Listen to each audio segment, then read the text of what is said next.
तो hello friends, good morning. तो आज का अपना टॉपिक है ज्वालामुखी यानी वोल्केनो के बारे में हम पढ़ेंगे आज। ठीक है, तो वोल्केनो क्या होते हैं? मान लो जो पृथ्वी के अंदर जो मैग्मा या लावा होता है ना, तो वो जो लिक्विड रूप में अपनी पृथ्वी से ऐसे बाहर निकलता है। ठीक है, इसको हम बोलते हैं वोल्केनो ज्वालामुखी। तो ये बहुत ही इम्पोर्टेंट होते हैं पृथ्वी के संरक्षण के लिए। ठीक है, क्योंकि जो हमारी अर्थ है ना, उसके अंदर से ये टेम्परेचर और सब चीज़ बनाए रखने के लिए ज्वालामुखी बहुत ही इम्पोर्टेंट होते हैं। ठीक है, जिससे तापमान संतुलन में रहता है। अभी देखो, इसमें दो पॉइंट है। एक क्रेटर क्या होता है? आपको एक गोल सा दिखाई दे रहा होगा ये।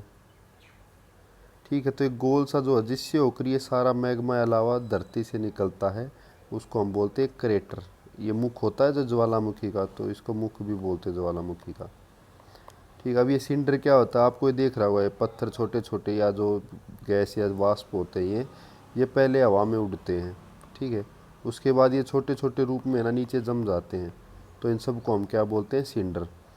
ठीक है, जो बाद में ये क्या होते हैं? जम जाते हैं पृथ्वी पे आसपास एरिया में, सिंडर बोलते हैं। अभी जो इम्पोर्टेंट है, कई बार पूछा गया है, जो पृथ्वी से यानी ज्वालामुखी से जितनी भी गैसें निकलती है ना, उनमें सबसे ज़्यादा मात्रा में कौन सी गैस होती है? तो उनमें सबसे ज़्यादा मात्रा में होती है हमारे जलवाष्प।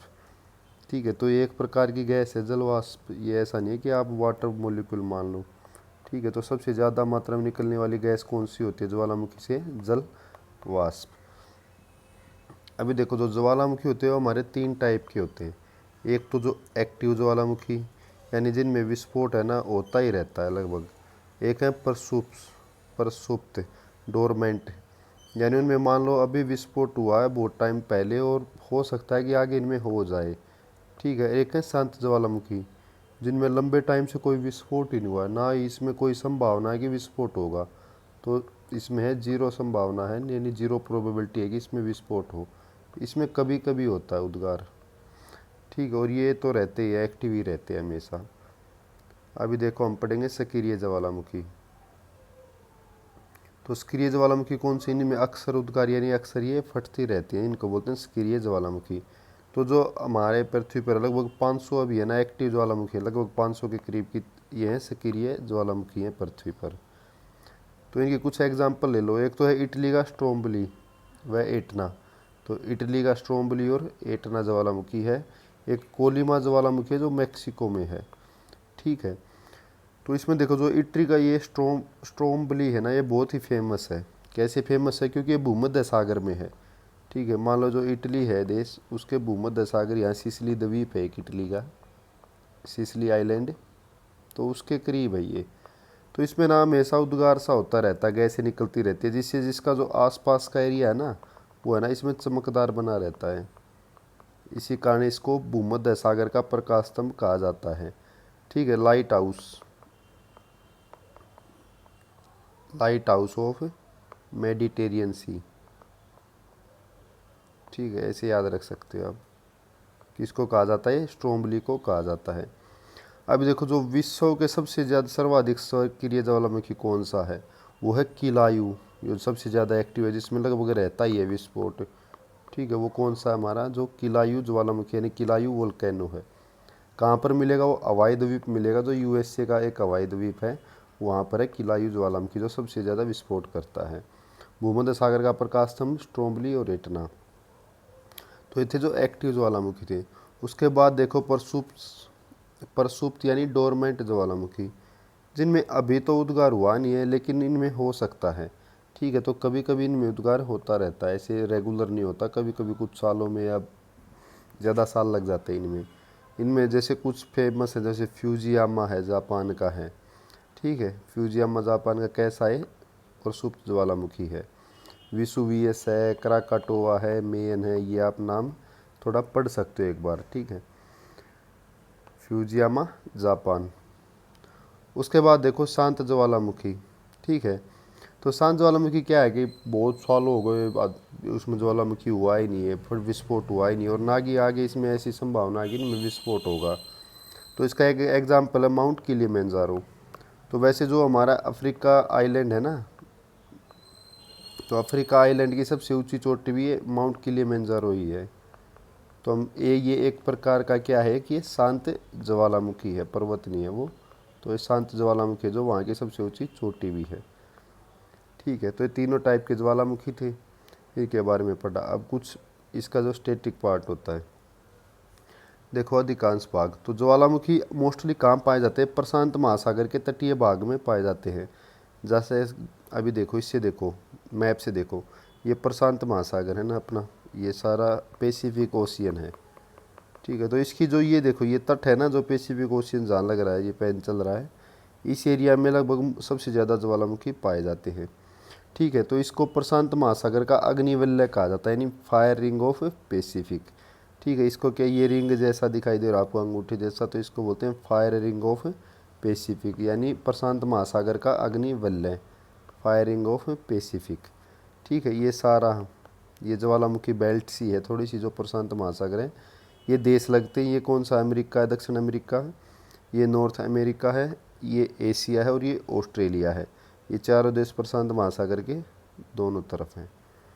ठीक है, अभी देखो जो सबसे ज़्यादा ज्वालामुखी वो कहाँ पाए जाते हैं, वो एशिया और अमेरिका में पाए जाते हैं, क्योंकि देखो प्रशांत महासागर की बेल्ट चल रही है, तो जो ये रिंग है इस पे इसी के यहाँ अमेरिका लगता है और यहाँ एशिया लगता है। अभी देखो एक ऐसा देश है जहाँ भी कोई भी ज्वालामुखी नहीं हो, कौन सा देश है वो, ऑस्ट्रेलिया। तो ऑस्ट्रेलिया में एक भी वोल्केनो नहीं है। अभी देखो, अभी नेक्स्ट देखो गेसर क्या होते हैं। गेसर जब जल या वाष्प अधिक ऊंचाई तक निकलते हैं, मान लो ये हमारी विस्फोट हो गया ये, तो इसे जलीय वाष्प है ना बहुत ऊंचाई तक चले गए, तो ऊंचाई तक जो जलीय वाष्प गए उनको बोलते हैं गेसर। इसको क्या बोलते हैं, गेसर कहा जाता है इसको। और दुहारे क्या होती है, दुहारे तब मान लो धुआं कब रह जाता है, जब सब कुछ जल जाए लास्ट में धुआं ही रह जाता है। तो ये ज्वालामुखी की अंतिम अवस्था का प्रतीक होते हैं, कि जब ज्वालामुखी अपनी लास्ट स्टेज पर हो ना, तो उस तब दुहारें निकलती हैं। ठीक है, फुमार लॉज, तो इनको इनमें जो तक गैस व जलवाष्प निकलते हैं इनमें मोस्टली। ठीक है, उसके बाद इसमें लावा लुआ रह नहीं निकलता, जो मैग्मा या लावा जो पिघल कर निकलता है ना धरती से, तो वो नहीं निकलता, गैस या जलवाष्प निकलते हैं। तो दुहारे क्या है, अंतिम अवस्था का प्रतीक है। गेसर क्या है, जब वो बहुत ही ज़्यादा हाइट तक चले जाते हैं तो उनको गेसर कहा जाता है। अभी नेक्स्ट देखो, विश्व का सबसे ऊंचा ज्वालामुखी कौन सा है, यह है कोटोपैक्सी। कौन सा है, कोटोपैक्सी, इक्वाडोर में है, आप मैप से भी देख सकते हैं। ये इक्वाडोर है, ये रहा हमारा, सॉरी। ठीक है, ये इक्वाडोर है, ये रहा। तो जो कोटोपैक्सी हमारा वो है इक्वाडोर में, यहाँ पर।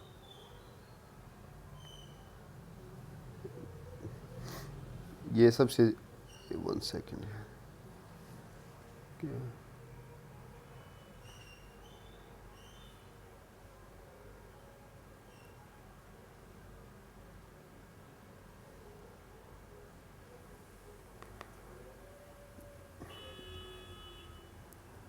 ठीक है, इसमें और कुछ पॉइंट थे एक दो। सबसे ऊंचा ज्वालामुखी है कोटोपैक्सी,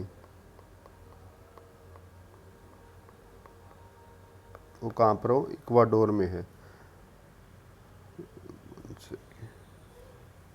क्या हो गया यार ये,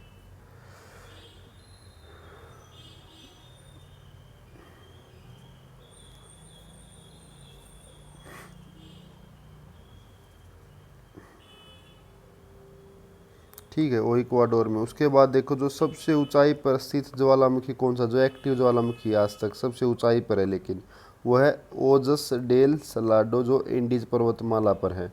कौन सा है, ओजस डेल सलाडो है, जो अर्जेंटीना और चिली की सीमा पर है। अर्जेंटीना कहाँ पर है हमारा, ये रहा, और चिली कहाँ पर है, ये रहा। तो इसकी सीमा पर है ओजस डेल सैलाडो। ठीक है, ये सबसे अधिक ऊंचाई पर स्थित एक सक्रिय यानी एक्टिव ज्वालामुखी है। ये दो देश हैं, आपको ये चिली दिखाई दे रहा है, ये अर्जेंटीना दिखाई दे रहा है, इसकी जो बाउंड्री है उस पर लगता है ये। और तीसरा हमारा कौन सा है, शांत ज्वालामुखी है एक, जो सबसे अधिक ऊंचाई पर है। सबसे ज़्यादा ऊंचाई पर शांत ज्वालामुखी कौन सा है, कांकागुआ, जो एंडीज पर्वतमाला पर है। वैसे जो एंडीज पर्वतमाला है ना, यहाँ ऐसे है, ये दक्षिण अमेरिका के ऐसे तट पर है। और जो वर्ल्ड की ना सबसे लंबी है, ये लंबी, ऊंची नहीं, सबसे लंबी है एंडीज पर्वतमाला, तो इसी पर है, माउंट एकांकागुआ, जो शांत ज्वालामुखी है और शायद वो इसकी सबसे ऊंची चोटी भी है, माउंट एकांकागुआ, दक्षिण अमेरिका की। ठीक है, तो ये था हमारा जो ज्वालामुखी का चैप्टर था। तो हो पाएगा इसी से आपको एक दो क्वेश्चन ज़रूर मिल जाएगा क्वेश्चन। ठीक है, तो नेक्स्ट क्लास में मिलते हैं। Bye bye.